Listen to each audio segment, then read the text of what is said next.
Welcome. You are listening and watching KMMU.org. That is Main Street Media, Utah.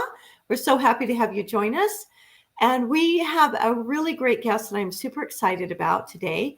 Another Liberty mom. Her name is Dr. Jen Brown. And so we're really excited to have her join us. She'll be joining soon. She is a dentist and she is at work right now. She is the mother of 5. She is a great Liberty mom. She's on the front lines. I don't know how she does it with her being a dentist and then 5 kids, but she is very engaged and very active.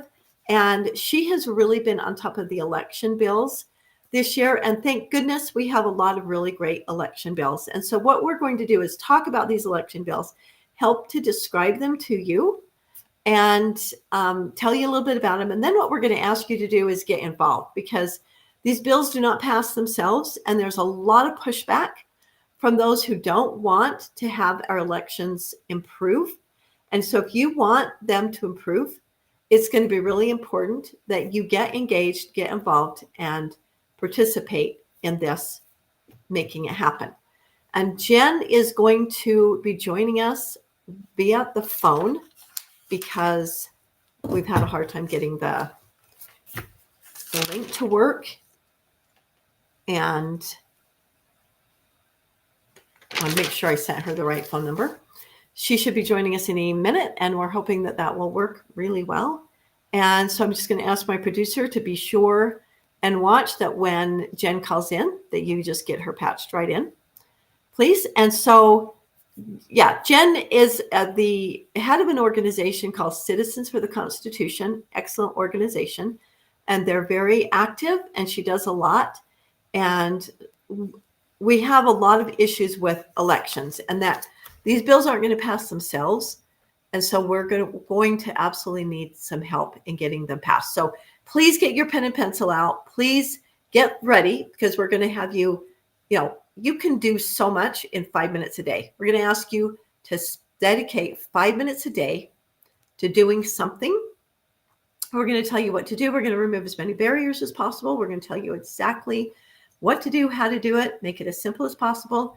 So we're going to ask you to get involved, because after all, it's just your liberty. And if you don't have fair and accurate and open and transparent elections, you don't have any liberty. You don't have any rights. So I am really confused as to why Jen is having such a hard time getting in, but she clearly is.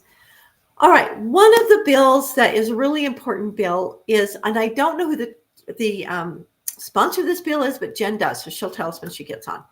It's called Transparency of the Ballots. Okay, so this bill is just saying that the way that we are right now, the way the law is right now, and this happened when we started using machines. We started using Dominion machines to count our ballots and to run our elections, which I'm opposed to for a lot of reasons. But when that happened, then the machines, they said that they passed the laws that came with it that were supposed to help protect the ballots. And they don't allow anyone to see. They have to keep the ballots for 22 months. And nobody can see those except my understanding is even the county clerks cannot see those. And then they have to keep them for 22 months. And then they have to discard them. So if we found issues after 22 months, we can't go back. There's no way to go back and see that. And there's just and there's a huge lack of transparency. So this bill is to make it so that other people, Jen, is that you? Dalane, we got Jen. Hang on just a second. Okay, so go ahead, Jen. Say hello. We're going to go ahead and welcome Jen. I've already introduced you. We've already introduced you, so we're so happy that we're able to work with some technology here and get you on. Thank you so much. So I don't remember who the sponsor of the bill to make it so that ballots are more transparent to more people, although they are still not open to the public or transparent to everyone. So who is the sponsor of that bill? It was Thurston, Representative Thurston from Okay. It's kind of what I thought, but I didn't trust myself to be. Okay. So Representative Thurston sponsoring that. And the way that he's doing that, his bill makes it so that who is able to see the ballots for the 22 months before they get destroyed? So it was legislative people from the legislature, the county clerks, the attorney general's office. So there was just kind of a small group of very specific people that would have access to those. But even so, they don't have just unlimited access. They have to say the reason why they need to look at them. And so, okay. And then that has to be approved, and who would approve that? Yes, and you know what? So, yes, and so actually what he did is he had a chart that he made up, and it showed the steps that they would have to do. And so I can't remember every step without having the chart, but exactly, there was a prescribed process that they had to go through. Okay. My impact group chairs called in the comments, and his name's Fred Hayes, and he said, well, thank you. I mean, it just doesn't go far enough because so the citizens still can't look at them. But thank you for moving it along anyway in the right direction. And we're all about moving in the right direction. We don't get everything at once usually, but we move in the right direction. Yes, this is a great step. Exactly. And that's what I felt too. I thought, well, thank you for your efforts on this, but it's, it was interim, so it's not a standing committee, but it didn't pass the committee. And so I felt very concerned about that when I left the Capitol yesterday. So Jen, can you remember why didn't they? What were their concerns of making this? And the truth is, these ballots don't have names on them. It's not making any people or their votes transparent. We would never be in favor of that. But it's just looking at the ballots. They're completely not identified. The envelope's not there. They're completely not identified out. It's just looking at the ballots to make sure that they were tallied correctly, because they're tallied by machines. So that would help us verify the machines are doing it correctly. Exactly. And Representative Thurston, he reiterated that point and said, because most of the pushback when they had questions was, well, I'm just worried this information could get into the wrong hands. And he's saying there's no identifying information. There's no wrong hands for it to get into. Because the ballot separates from the envelope, and it's only the envelope that has the name on it. Right. So the ballots by themselves, there's no way to distinguish it between a citizen. And the thing that's just so hard to take as a citizen is that our information, the personal information, is being given to Eric with the electronic registration system. And I don't see these same people so concerned about that, which is why we've been saying we have to get out of Eric. The fraud going on within Eric is just unbelievable, because they're also getting our license plate at the DMV. That information, it's all being handed over to Eric. All the personalized information. Yeah. And we know that. We know that's the case. I mean, there's been, Ron Mortensen came on my Citizens In call, said that very clearly. If you look into Eric, though, and I have Judicial Watch has done an excellent paper on Eric, which I also have that posted. I posted that on my Telegram channel. They are very clearly, it states that the DMV records will be given to Eric. Well, so Ron Mortensen emailed Ryan Cowley, who's over elections for the state, and said, so what's Eric doing with our information? And he actually sent me a copy of this email, and Ryan Kelly's answer was, well, you'll have to ask Eric. So that the personal information is being given. So he said to Ron Mortensen, well, you'll have to ask Eric. Yeah. So, well, that's such a great answer coming from the Lieutenant Governor's Office over elections. Like, yeah, ask them what they're doing with your information. Right. We just give it to them. We don't know what they're doing with it. Exactly. What could go wrong with that, Chen? What could possibly be wrong? Well, exactly. And as a citizen, you have no way to protect your personal information. But then on top of that, we're not going to tell you what they do with it, even though we know Eric is a political organization that is padding the voter rolls with this information coming in, because part of the bylaws and what they said very clearly through Judicial Watch was you cannot tell them if it's a legal citizen or not. So they are grabbing these citizens. These NGOs are grabbing the illegal people coming over. Then their information is given to Eric, and Eric can register them to vote. And the thing is, so then Eric can use those padded voter rolls to help do things that are not ethical. And so it's just really hard with the bill. Like yesterday, I was there through the whole committee meeting. There has not at all been this kind of concern over our personal information. And now something where there's absolutely no identifiable information, and it just is a common sense. We have got to bring some transparency into the election. They voted no. And I mean, not all of them, but the majority voted no. It didn't pass. It didn't move on from the interim committee. Right. But the good thing is it is interim. So, but you lay out an excellent case. We have got to work on this, which is why I'm having you on. Yeah. I want to make sure everyone knows, because a lot of people probably don't know what ERIC is. It's not a person. It is Electronic Registration Information Center. And so it's a system that Utah uses. And I think it's important to just state, Jen, as you know, Utah is the only Republican state that uses that. There's only Democrat states. Republican states that used to use it, they all got out. They saw the problems with it and the violations. And so they all dumped it. And there's only I think 7 or 8 Democrat states that still use it. Utah is the only Republican state.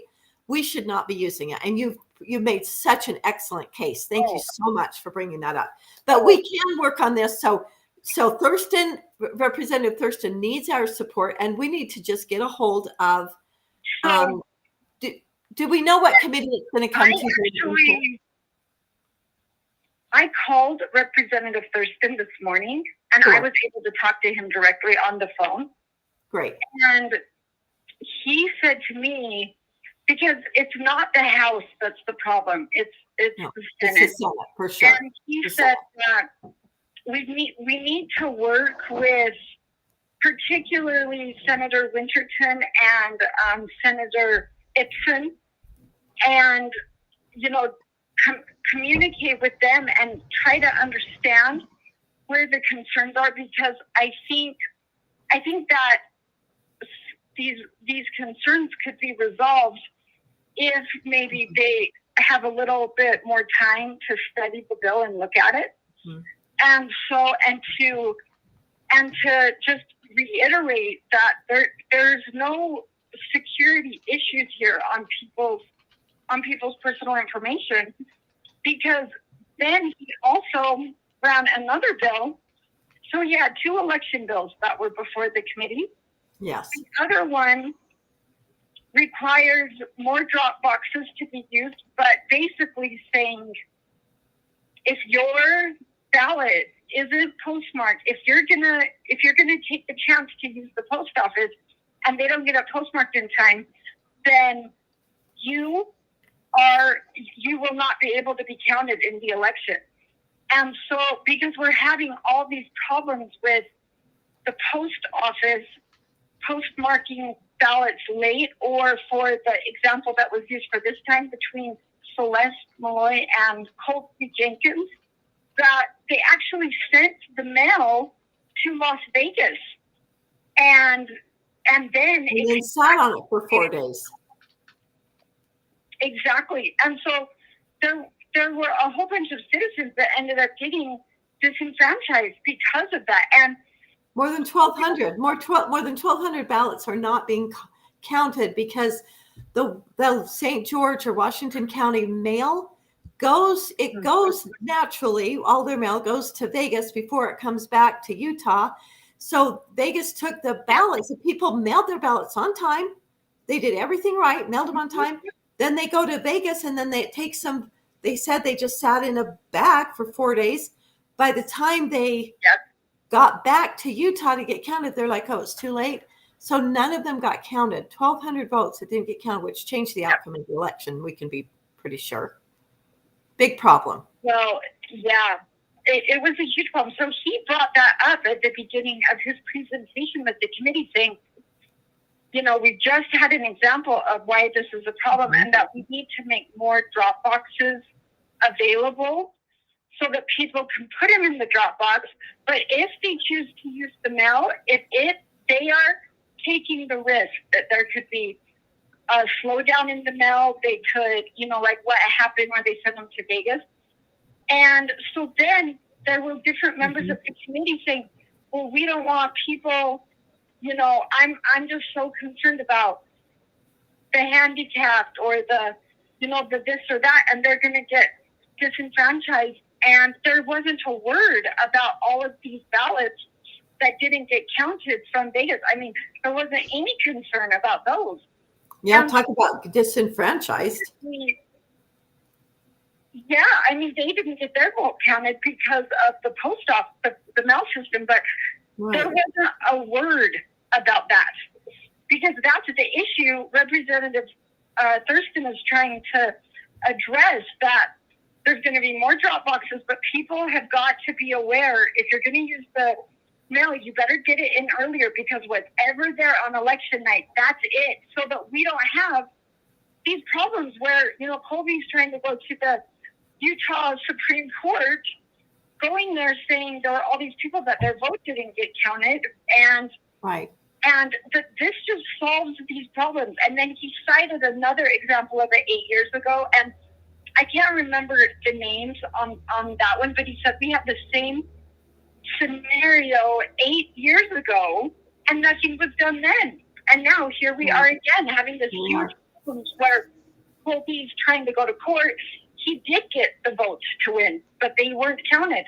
And so, but again, we had it passed in the House, but and it was interesting because during the meeting, the chair, which was Senator Thatcher, he would say it passed in the House, but it didn't pass in the Senate. It wasn't just a majority. It was, they took the votes separately, whether it was the senators or the House, and they had to both pass individually. The House had to have a majority, and the Senate had to have a majority. It wasn't just the committee as a whole. Yes, right. Yeah, because it's what they call it. Where it's both the Senate and the House together on a committee, so they do have to have a majority on both sides. Separately like that. Yeah. Okay. Well, we're out of time, Jen, but I'd like to have you on again because we have a lot of things to discuss. But one thing people need to keep in mind is the chain of custody. We need to work on these bills to create a chain of custody. My issue with the ballot boxes, I believe it's Senator Fillmore that sponsored that. Am I right? To add more ballot boxes, but they only count. They're only counted if they arrive by that day. So it's kind of your responsibility to make sure they arrive on time by either a drop box or mailing them early. You can just mail them early, but that's a risk. That's a risk to take. Exactly. It's a risk. Exactly. But we've, people I'm happy to come on and talk about have been voting for decades. I'm sorry. Yes. Oh, I'm happy to come on and talk about this subject more. I talked to Rep. Jefferson Burton, and he said that there are several election bills. They had a meeting within the House of, who's running what. And so there's a lot to talk about. Yep. Okay. Jen, thank you so much. You are so great. I really appreciate all your work and really appreciate you being on. So giving us a little heads up. So basically the challenge here right now, the ask is that everybody at least contact your senator and your representative and tell them how you feel, at least weigh in there. And then we will have you on again and we will give you specific names of members, but everyone should be contacting Senator Winterton and Senator Ipson and telling them there's no reason not to have transparency of the ballots. They're de-identified, they're never identified, there's no way to connect them, and we absolutely should, at a minimum, we should pass that, if nothing else. So thank you so much, Jen. That's Senator Winterton and Senator Ipson. Okay. Thank you, Jen. Have a wonderful day. And appreciate you. We'll get you scheduled. Thank you. Have a good one.